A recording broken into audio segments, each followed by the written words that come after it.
पहुंच करके सैकड़ों हजारों खिलाड़ियों में कोई एक अगर किसी वजह से कह दे तो वो तुरंत खेल संघ छोड़ दे, तो ये तो मैं समझता हूं कि उचित बात नहीं है। अगर वो खुद इस चीज़ की जांच की मांग कर रहे हैं सीबीआई के, तो खिलाड़ियों को इस बात को मान लेना चाहिए। जेपी नड्डा निकल चुके हैं, 24 की तैयारी जोरों पर है भाजपा की तरफ से। अभी 12-14 टर्म वो लड़ भी नहीं सकते। उन्होंने कह दिया कि हम किसी भी ऑर्गेनाइजेशन से, इवन सीबीआई तक से जांच कराने के लिए तैयार हैं। तो 2 महीने में क्या प्रभावित करना है? वो कोच को भेजते हैं, मैनेजर को भेजते हैं। 2 महीने के उनके टर्म में जो भी आगे कंपटीशन हो रहा है उसमें ऑलरेडी कोच मैनेजर सब डिसाइड हो गए हैं। अब ये भी प्रभावित नहीं कर सकते वो कि इसको कोच बनावें इसको न बनावें। तो किसी तरह की और सीबीआई की जांच की वो खुद मांग कर रहे हैं। तो मेरा ये कहना है कि एथलीट्स को उनकी इस बात को मान लेना चाहिए और धैर्यपूर्वक सीबीआई की जांच का इंतजार करना चाहिए। अब ये तो कोई बात नहीं हुई कि मतलब नहीं वो इस्तीफा ही दें। इसके पीछे हम जानते हैं बहुत बड़ी राजनीति है, खेल संघ की बहुत बड़ी राजनीति है।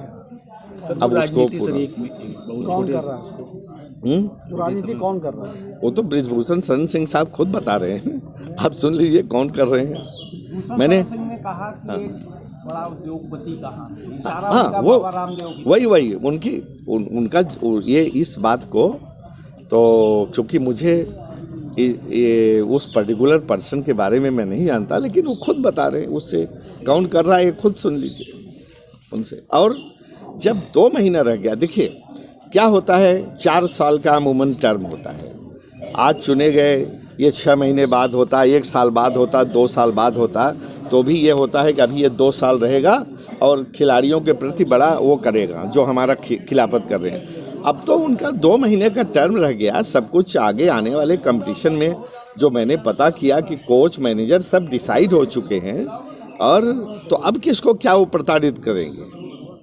आप सोचिए, अगर ये स्थिति पहले की होती तो ये हो सकता था। और क्या खिलाड़ियों को अपनी सरकार पर और अपनी सीबीआई पर भरोसा नहीं है? मैं तो ये भी कहना चाहता हूँ कि इतनी क्या जल्दी एक खिलाड़ी का इस तरह से किसी खेल संघ के अध्यक्ष को कहना कि अब तो मैं जेल भिजवा के ही छोड़ूंगी और क्या क्या, मैं इससे इत्तेफाक नहीं रखता। हालांकि मैं भी खिलाड़ी हूँ, मैं तो दोनों हूँ। मैं एक ऐसा खिलाड़ी हूँ जो कि खेल संघ का प्रेसिडेंट भी हूँ, तो मैं दोनों जानता हूँ कि क्या उसके लिए हर आदमी जैसे वो सीढ़ी दर सीढ़ी चढ़ता है उसी तरह से वो भी सीढ़ी दर सीढ़ी चढ़ता है, और इस पोजीशन पर कि वो हमारा पर्चा रिजेक्ट न करे। और इसको हम लोग महीनों करते रहे, लेकिन अनुराग ठाकुर जी ने नहीं किया। 3 दिन पहले जब चुनाव बहुत नज़दीक आ गया तब किसी दबाव में किया, हम लोगों ने पीएमओ वगैरह से भी गुहार लगाई, तब जाके उसको ये किया कि इसका इस रिटर्निंग ऑफिसर को बदल के चुनाव कराया जाए। लेकिन उसने उनके मुंह पर करारा थप्पड़ मारते हुए चुनाव भी करा लिया, और वो भी मोहाली में चुनाव कराया जहां उसके पिताजी मुख्यमंत्री थे पंजाब के उस समय। आप समझ नहीं? तो ये उस आदमी को तो खुद ही सोचना चाहिए कि मेरे मुंह पर कितना करारा थप्पड़ लगा है। लेकिन उसके बाद आप जानते हैं कि जैसे कहते हैं ना, खेल में राजनीति, तो यही राजनीति है, क्योंकि उसके फादर ने अब बीजेपी ज्वाइन कर लिया, तब उसको बचाने के लिए वो उस पर कोई कार्रवाई नहीं कर रहा है। और चौथा टर्म इलीगली वो प्रेसिडेंट बना हुआ है, और उसके तमाम ऑफिस बेरर हैं जो फर्जी एसोसिएशन अलग स्टेट से बना के अपना नाम बनवा करके लिए। इसको भी हमने रिविजन किया। तो कम से कम जो शूटिंग बॉडी है हमारी, अपेक्स बॉडी है, उसके बारे में तो मैं जानता हूँ। और ऐसा कई लड़कियों के साथ वहाँ भी ये शिकायत आई, शूटिंग में भी, लेकिन इसको वहाँ तो मिलकर के दबा दिया गया। लेकिन यहाँ पर मैंने कहा आपसे कि हर केस का अलग अलग मेरिट होता है।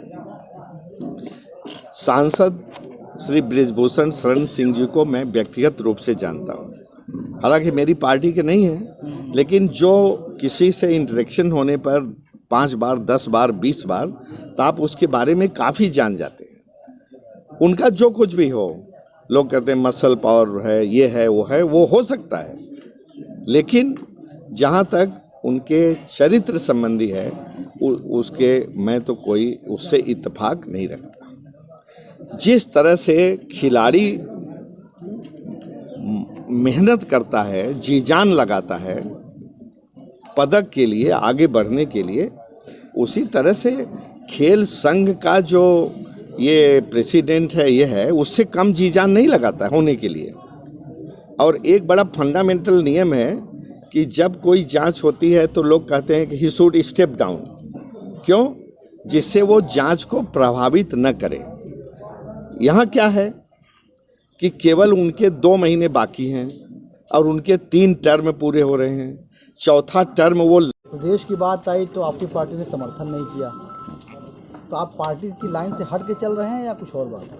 नहीं, हमको भारत जोड़ो, पहले भी मैंने इसको स्पष्ट किया है कि भारत जोड़ो यात्रा का मतलब अच्छा है।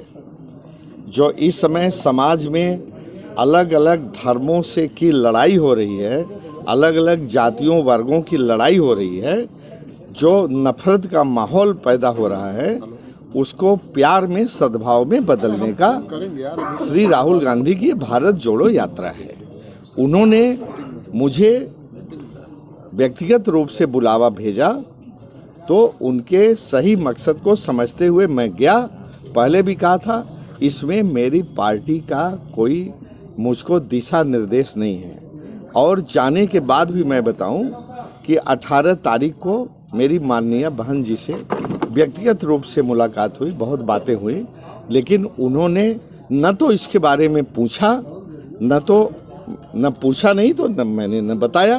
तो इसका मतलब नहीं है कि इसका किसी तरह का उनके मन में विरोध है। क्या प्रदेश में समर्थन नहीं होना चाहिए था बसपा की तरफ से भारत जोड़ो यात्रा? वो देखिए, वो तो बड़े नेताओं का वो डिसीजन है। मेरा जहाँ तक जाति फैसला था, इंडिविजुअल डिसीजन था, वो मैंने कर दिया।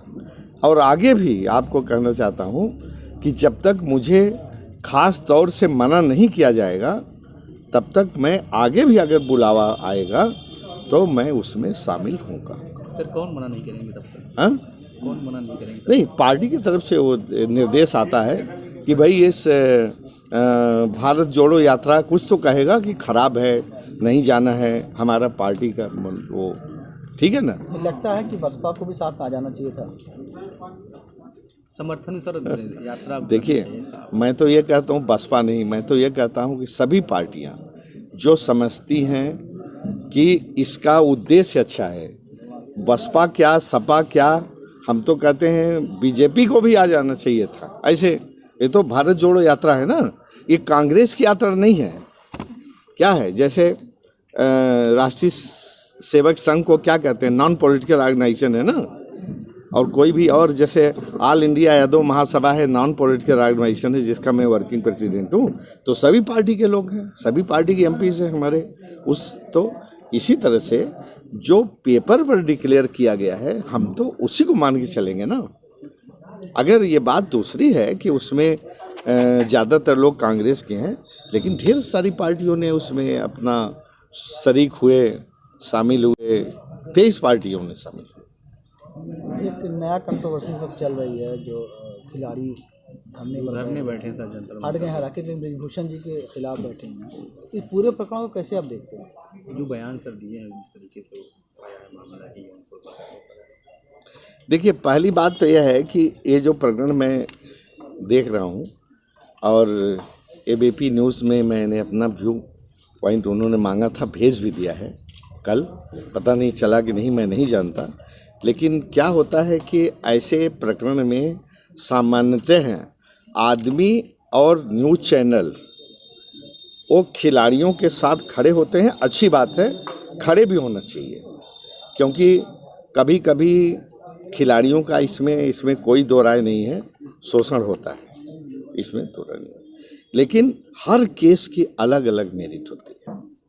अब जैसे यहाँ पर जो मेरा ये भी कहना है कि जो खेल मंत्री हैं भारत सरकार के श्री अनुराग ठाकुर जी, उनके पास खेल के लिए समय नहीं है। बहुत साफ साफ कहते हैं, वो एक इंफॉर्मेशन एंड ब्रॉडकास्टिंग मिनिस्ट्री है, उसी में डूबते उतराते रहते हैं, खेल के लिए कोई समय नहीं है। खेल का बेड़ा गर्क हो रहा है और ख़ास तौर से नेशनल राइफल एसोसिएशन में जिसमें एसोसिएटेड था, कभी अपेक्स बॉडी में हुआ करता था, आज वहाँ का जो प्रेसिडेंट है वो चौथी बार लड़ गया और अनुराग ठाकुर के मुंह पर तमाचा मार के लड़ गया। कैसे? जब वो चौथी टर्म लड़ रहा था, स्पोर्ट्स कोड जिसको कि खेल मंत्रालय ने मान्यता दी है और माननीय उच्च न्यायालय दिल्ली हाई कोर्ट ने भी मान्यता दी है, उसमें कोई चौथे टर्म नहीं लड़ सकता, कूलिंग ऑफ पीरियड होता है। जब वो चौथे टर्म लड़ रहा था तो हमने और कुछ और खिलाड़ियों ने मिल करके अनुराग ठाकुर जी से 1 महीने पहले से रिक्वेस्ट किया कि ये इंडिपेंडेंट रिटर्निंग अफसर को रख करके करे। रिटर्निंग अफसर, इसको थोड़ा बंद कर दिया।